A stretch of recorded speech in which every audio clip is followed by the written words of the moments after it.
Hello, my name is Ted Slobogin.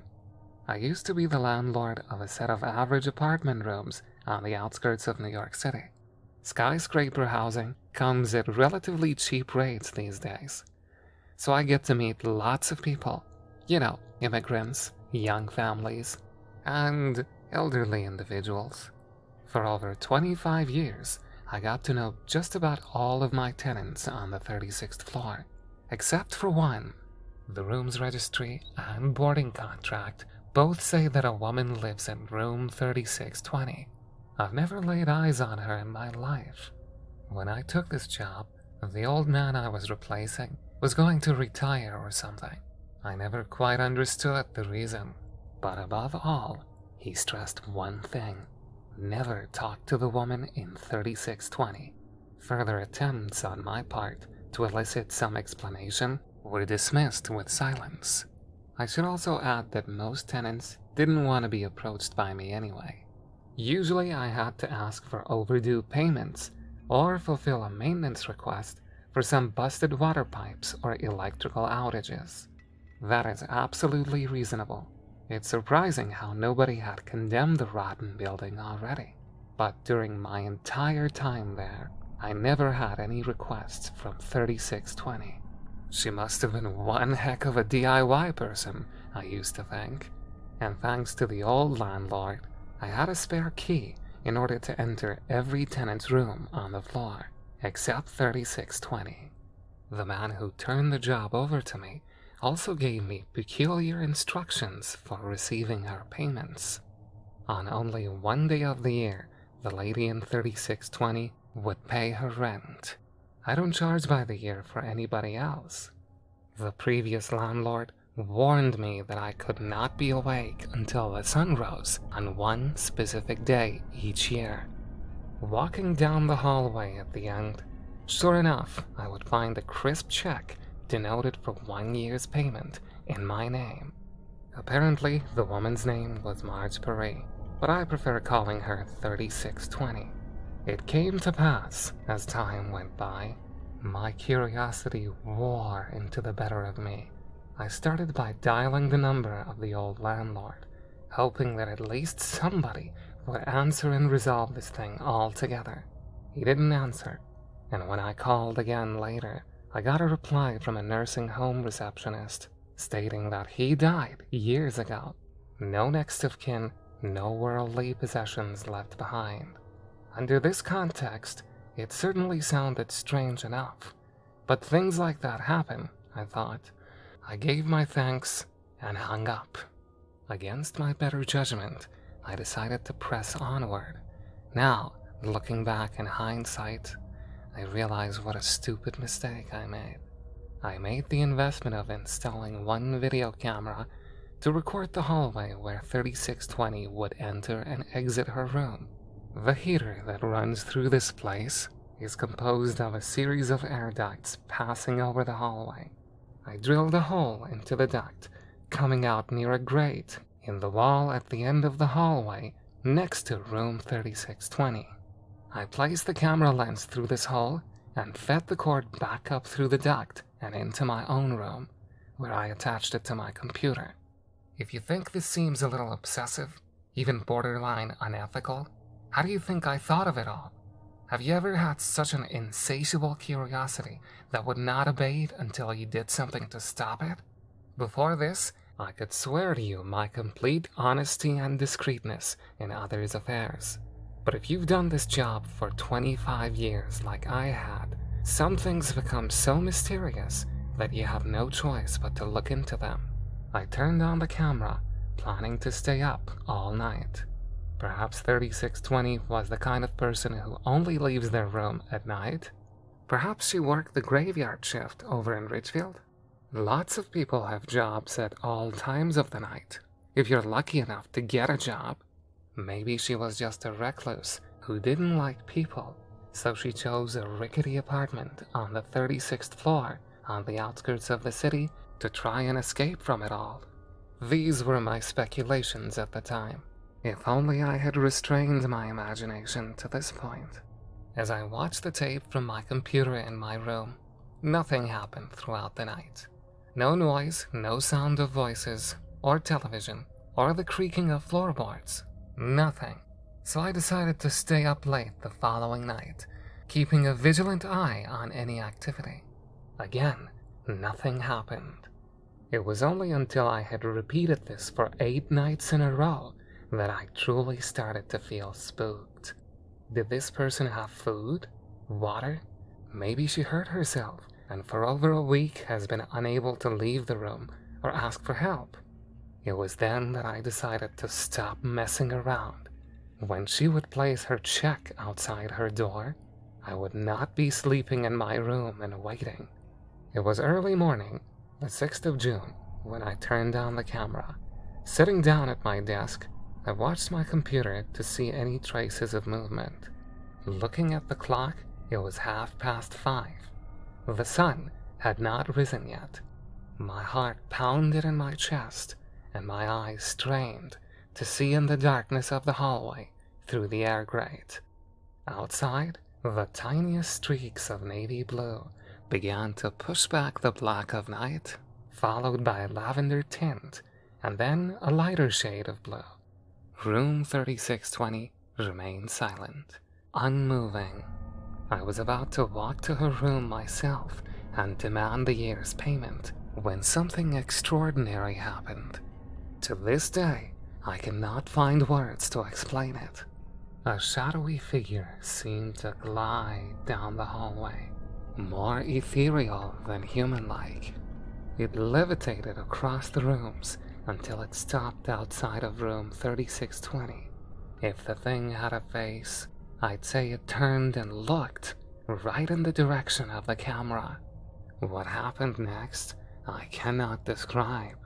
All I know is that a shrill, ringing sound came from the camera, and then it too appeared to levitate within the air duct. Then the screen crackled and buzzed. All video and audio from the camera was rendered useless. After the thing evidently destroyed the camera, I felt a great chill run down my neck. Panicking, I leaped out of my chair and bolted to the doorway, burst out of the room and into the hallway. Immediately, I felt a blast of cold air sweep over me, and an instant later, it ended. Sprinting down the hallway, I saw room 3620, normal like before, but with a crisp check lying neatly at the foot of the doorway. I rapped my knuckles against the door. "Open up!" I yelled, not really caring whether or not the other tenants were still sleeping. "Open up," I said. Looking back, I almost didn't expect it, but the door opened. 3620 opened the door. The woman of room 3620, Marge Paris by the name on the check, met my glance. Her appearance has become etched into my memory. She was the oldest looking woman I had ever seen. She couldn't have stood above 5 feet tall. Her wispy gray hair tied into a bun, hunched over with those emaciated sunken eyes. Those wrinkled, manic eyes and nearly visible cheekbones. She was wearing a worn white t-shirt with a gray cardigan and baggy gray pajama pants. Her nails were chipped. Her room looked to be in no better condition. She broke the silence. "Would you like to come in?" She turned around, gesturing for me to go inside. I should have turned around and walked away. Turned around and quit my job right then and there. But curiosity is a strange thing sometimes. The more you feed it, the more it wants of you. "Your video camera might have been damaged," she sighed, lying down on a tattered and torn couch. "You've known about it," I replied, speechless. The air inside the room smelled like a morgue, like it had been bottled up in there for ages. Her voice cracked. "Yes, I know. Come, sit down. See what I do for a living." She motioned for me to sit down. I decided to stand. It didn't seem to matter to her anyway. She got up and rummaged through some junk in a pile of the room, and pulled out an artist's easel. Then she gathered some canvases and paintings that she had finished and stacked them on the table. Reading the expression on my face, she answered, "Why not? Does it seem so impossible?" "Yes, Mr. Slobogin. I'm a painter, an artist, in fact. Would you like to see my work?" I wanted to see her work, so I cautiously nodded. She placed the first canvas onto the easel. "Go ahead. Yes." Her voice came out in a dry cackle. From the expertise behind the brushstrokes and oil glazes, the piece could stand its own against the professionals. It was a picture of two very tall buildings, jutting out among a skyline of other buildings and smaller skyscrapers. It was a picture that she could have painted by just looking out the window. She could tell that I knew what it was. She replaced the canvas with the next one. This next painting appeared to be the inside of a theater. She had painted the audience in highly formal and dignified clothing. The focal point of the painting was a man with a full beard sitting in a box above the audience, wearing a suit, gloves, and top hat. This was one of her favorite works, she mentioned. The third painting she showed me was a beautiful rendering of the Empire State Building. Amazed by the clarity of the work, I admitted that I didn't understand why she was showing me this particular painting. Her answer will remain with me forever. She said, "You will." Feeling more than uncomfortable having barged into this strange woman's room with so many unanswered questions, I headed for the doorway to leave. I don't know why, of all questions, this came to mind, but I asked her, "Is your name Marjorie?" It almost looked like her mouth contorted into a smile.